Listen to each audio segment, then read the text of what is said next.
रौद्री द्वारा रुरु वध। भगवान वराह कहते हैं, वसुंधरे, जो रौद्री शक्ति मन में तपस्या का निश्चय कर नीलगिरी पर गई थी और जिनका प्राकट्य रुद्र की तमह शक्ति से हुआ था, अब उनके व्रत की बात सुनो। अखिल जगत की रक्षा के निश्चय से वे दीर्घ काल तक तपस्या के साधन में लगी रहीं और पंचाग्नि सेवन का नियम बना लिया। इस प्रकार उन देवी के तपस्या करते हुए कुछ समय बीत जाने पर रुरु नामक एक असुर उत्पन्न हुआ, जो महान तेजस्वी था। उसे ब्रह्मा जी का वर भी प्राप्त था।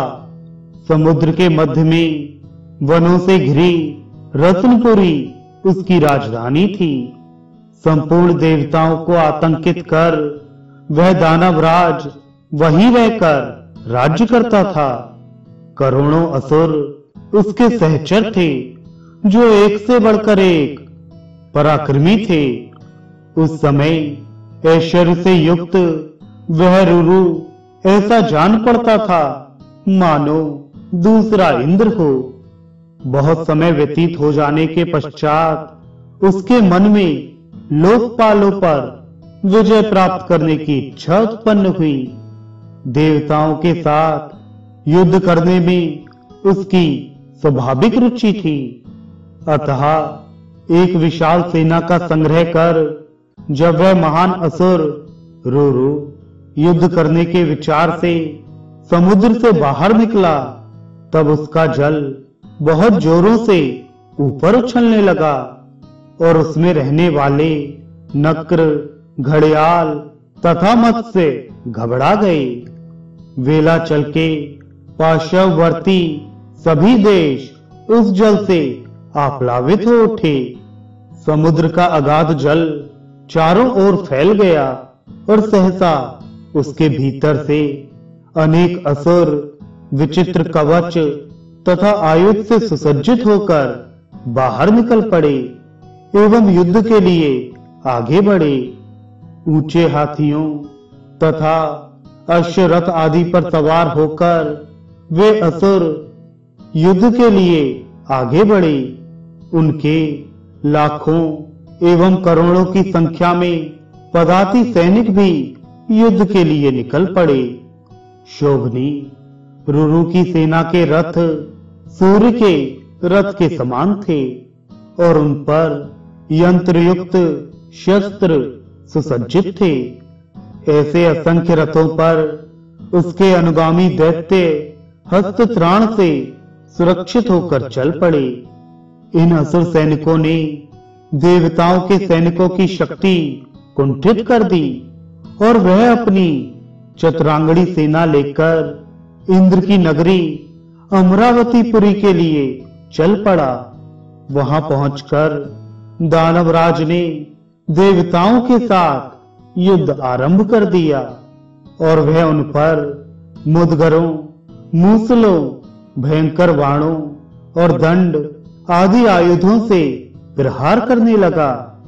इस युद्ध में इंद्र सहित सभी देवता उस समय अधिक देर तक टिक ना सके और वे आहत हो मुंह पीछे कर भाग चले। उनका सारा उत्साह समाप्त हो गया तथा हृदय आतंक से भर गया। अब वे भागते हुए उसी नीलगिरी पर्वत पर पहुंचे जहां भगवती रौद्री तपस्या में संलग्न होकर स्थित थी। देवी ने देवताओं को देखकर उच्च स्वर से कहा, भय मत करो। देवी बोली, देवतागण, आप लोग इस प्रकार भीत एवं व्याकुल क्यों हैं? यह मुझे तुरंत बतलाएं। देवताओं ने कहा, परमेश्वरी, इधर देखिए, यह रुरु नामक महान पराक्रमी दैत्यराज चला आ रहा है। इससे हम सभी देवता त्रस्त हो गए हैं। आप हमारी रक्षा कीजिए। यह देखकर देवी अट्टहास के साथ हंस पड़ी। देवी के हंसते ही उनके मुख से बहुत सी अन्य देवियां प्रकट हो गईं, जिनसे मानो सारा विश्व भर गया।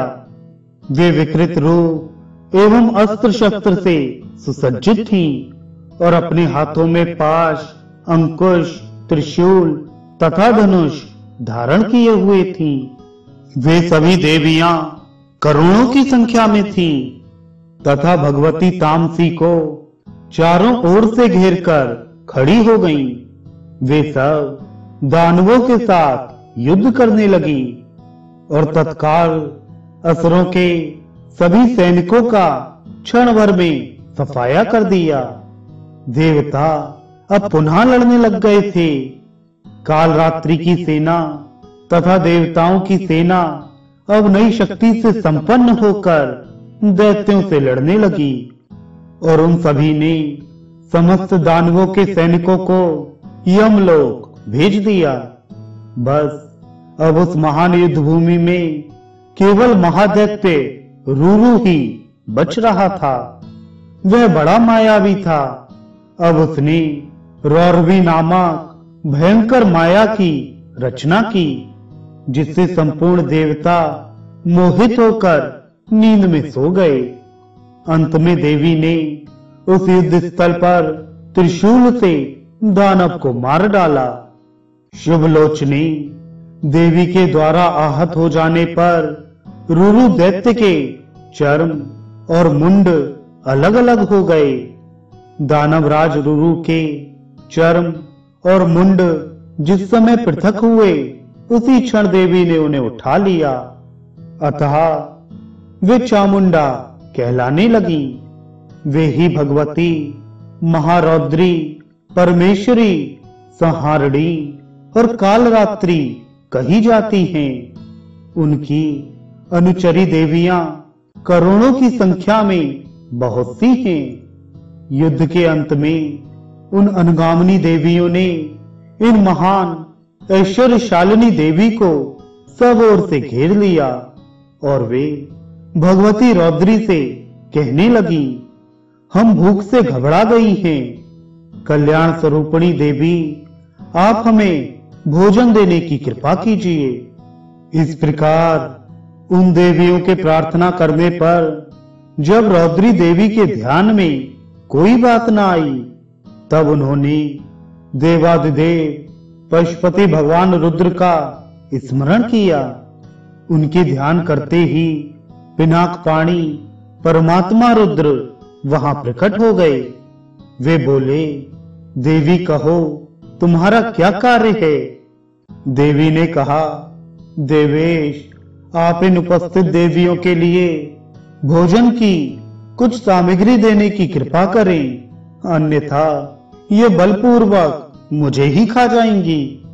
रुद्र ने कहा, देवेश्वरी, महाप्रभे, इनके खाने योग्य वस्तु वह है जो गर्भवती स्त्री दूसरी स्त्री के पहने हुए वस्त्र को पहनकर अथवा विशेष करके दूसरे पुरुष का स्पर्श कर पाक का निर्माण करती है, वह इन देवियों के लिए भोजन की सामग्री है।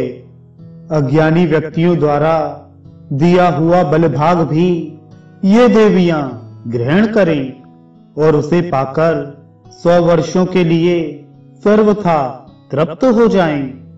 अन्य कुछ देवियां प्रसव गृह में छिद्र का अन्वेषण करें, वहां लोग उनकी पूजा करेंगे। देवेशी, उस स्थान पर उनका निवास होगा। गृह, क्षेत्र, तड़ागों, वापियों और उद्यानों में जाकर निरंतर रोती हुई जो स्त्रियां मन मारे बैठी रहेंगी, उनके शरीर में प्रवेश कर कुछ देवियां तृप्ति लाभ कर सकेंगी। फिर भगवान शंकर ने इधर जब रूरू को मरा हुआ देखा, तब वे देवी की इस प्रकार स्तुति करने लगे।